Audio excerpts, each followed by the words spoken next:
Mastering Communication. How to connect with anyone, in-depth guide with real-life examples. Hey everyone! Welcome back to the channel. Today, we're diving deep into a topic that affects every single one of us. Communication. Whether it's with your boss, your best friend, your partner, or even a stranger, communication is the foundation of every relationship.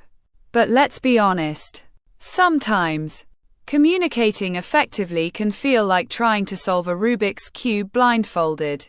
So, in this video, I'm going to break it all down for you. We'll explore why communication matters, how to improve it, and real-life examples to help you master this essential skill. Let's get started. Quote. Part 1. Why communication matters.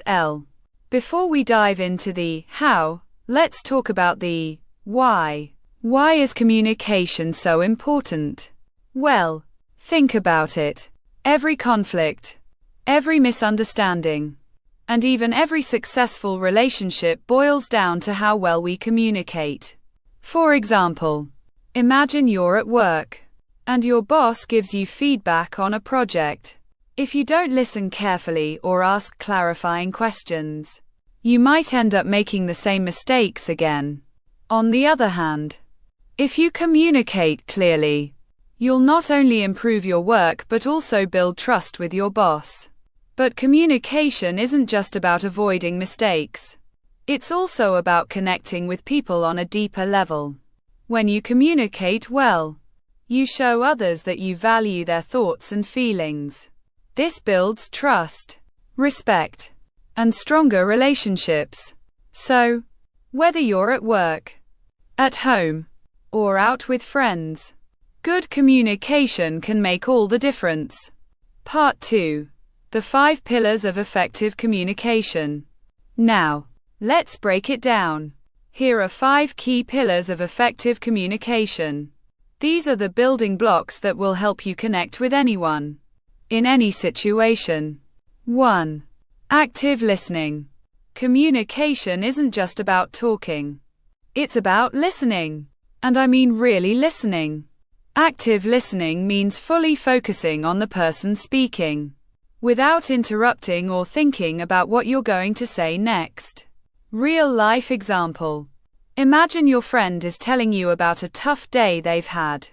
Instead of nodding and waiting for your turn to speak, try this. Pay attention to their words, tone, and body language. Show empathy by saying, "That sounds really tough. How are you feeling about it?" Avoid distractions, put your phone away and make eye contact. This makes the other person feel heard and valued. If you're not sure you understood something, repeat it back to them.